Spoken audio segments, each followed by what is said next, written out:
정인지가 나서서 못을 박습니다. 내가 일찍이 세종의 교지를 받았는데 그때 말씀하시기를 경들은 사신이니 자세히 알고 있는 일은 고치는 것이 옳다라고 세종께서도 말씀을 하셨다는 거예요.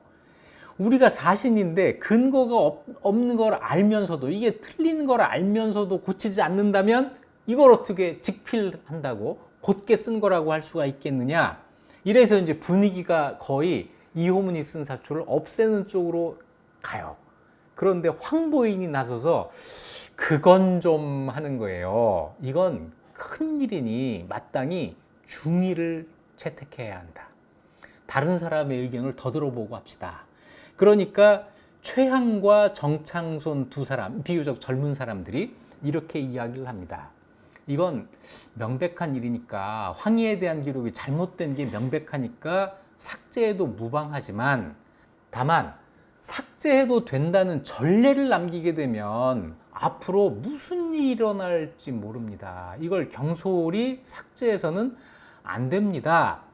그러니까 정인지가 화가 나요.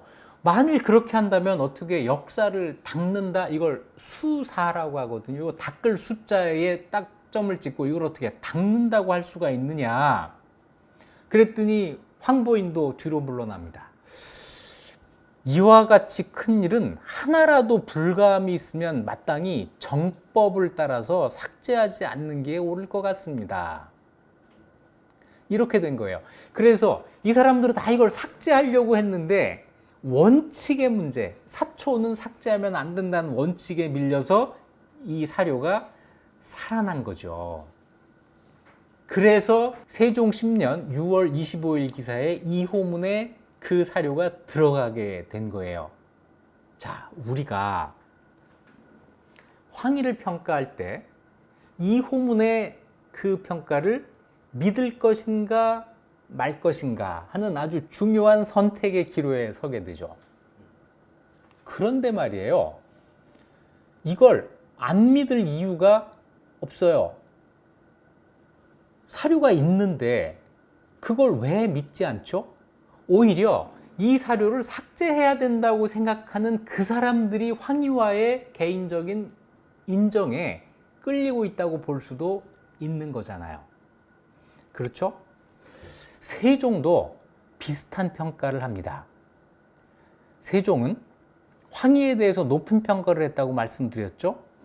세종이 근래의 재상들 가운데서는 황희가 제일이다, 이런 이야기를 해요. 대신들 가운데 황희만한 사람이 없다. 지금까지 대신들을 말하자면 하륜, 박은, 이원 세 사람과 비교할 수 있는데 이 세 사람은 모두 재물을 탐한다는 말을 들었다. 게다가 하륜은 자기 욕심을 채우기를 도모하는 신하였고, 박은은 임금의 뜻에 맞추려고만 하는 신하였고, 이원은 이익만 탐하고 의의를 모르는 신하였다. 근래의 재상들 가운데서는 황희가 제일 나아. 그래서 황희를 제일로 평가하죠. 하지만 이 세종도 황희에게 그런 사소하다면 사소하고 중대하다면 중대한 건데 이런 문제가 있다는 걸 알고 있었어요. 이거는 또 다른 사건이 있었습니다. 황희가 교화수령 박도에게 토지를 청한 적이 있었고, 그러면서 그 도의 아들을 관직에 들인 일이 있습니다. 자, 이것 때문에 또 한 번 대간들이 난리가 나죠. 이 정승의 불법행위라고 하는 것은 조선에서는 절대로 용납을 안 하는 일이에요. 그랬더니 세종이 이런 말을 합니다. 그러나 이미 의정대신, 이미 정승이 아니냐, 또 태종께서 신임하던 신하인데 어떻게 이런 사소한 일로 내가 이 사람을 쫓아버리겠느냐.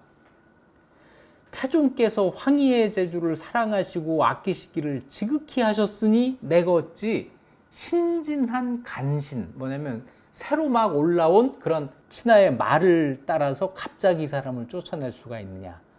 희의, 황희의 과실이 기록에 실려 있는 것도 내가 이미 봤다. 황희에게 어떤 문제가 있다는 것을 세종은 알고 있었던 거예요. 하지만 이 사람은 내가 써야겠다. 이거거든요. 이런 분위기이기 때문에 이 호문이 이 황희에 대해서 평가한 것이 완전히 거짓이었다라고 보기는 어렵다는 것이죠. 그래서 황희에 대한 기록을 이제 사관들, 실록을 편찬하는 사람들이 이제 의논을 하고 이 호문의 그 사초는 그대로 싣기로 하고 황희에 대한 종합적인 평가는 자기들끼리 따로 내게 됩니다. 이거를 이제 졸기라고 해요. 조선시대에 어떤 고위 관료가 세상을 떠나면 그 사람이 죽었다라고 하는 기록을 남기고 그 사람의 일대기를 간단하게 정리하고 그 사람에 대한 평가를 달아놓는 글이 있습니다. 이걸 졸기라고 하는데 황희의 졸기는 문종실록에 실리게 됩니다. 다 읽기는 좀 길고요. 좀 부분 읽어보면 이래요. 세종이 중년 이후에 새로운 제도를 많이 제정하자 황희가 반대를 합니다. 조상들의 옛 제도를 경솔하게 고쳐서는 안 된다. 이 이유였어요. 그래서 혼자 반대하는 의논을 많이 올렸으니 세종이 황희의 말을 다 따르지는 않았지만 그 중에 몇 개는 받아들여서 중지한 것이 많이 있었다. 제 생각에는요, 세종에게 황희란 브레이크 같은 존재예요. 세종은 계속 앞으로 간 왕입니다. 자기가 목표를 하나 정해놓으면 이 목표를 향해서 주변을 안 돌아보고 계속 직진을 한 사람이에요. 누군가가 브레이크를 밟아가면서 속도 조절을 해주고 옆을 보도록 해주고 이 역할을 누군가가 해줘야 되는데 굉장히 중요한 역할이죠. 이걸 황희가 한 거예요. 그래서 황희에 대해서 세종이 그렇게 어떤 고마운 그런 생각을 한 거죠. 보필을 정말 잘한다. 이 얘기를 한 겁니다. 그래서 옛날 대신의 풍도, 정말 옛날에 그 왕을 이렇게 옆에서 보조한 게 아니라 왕을 우위에서 보조해주는 이런 대신의 풍도가 있었다는 거죠.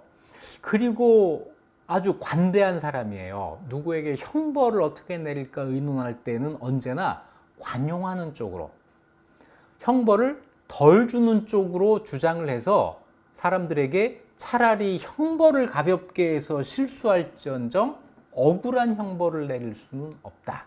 계속 이런 이야기를 했다는 거죠. 다시 얘기해서 황희는 주변 사람들에게 굉장히 존경을 받을 만한 사람이에요. 게다가 이런 신통력이 있었습니다. 늙어서도 손에서 책을 놓지 않았다. 옛날 사람들이 책을 몇 살 때까지 볼 수 있었을 것 같아요?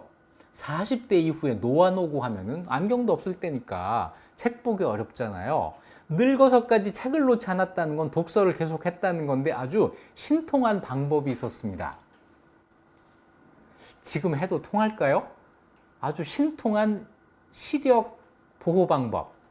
항상 한쪽 눈을 번갈아 감아 시력을 길렀다. 이거 증명된 방법이에요. 한번 해보세요. 이렇게. 그러면서 이 시력을 이제 기르는 거예요. 그러면서 이제 잔글자도 읽기를 꺼리지 않았기 때문에 독서를 할 수 있었다는 거죠. 재상이 된 지 24년 동안 전국에서 모두 우러러 바라보며 모두 어진 재상이라고 했고, 늙어서도 기력이 강건하여 홍한 백발을 바라보면 신선과 같았다. 이게 이제 황희의 모습이죠. 그런데 실록의 졸기에 역시 단점도 빠뜨리지 않고 기록해 놓습니다.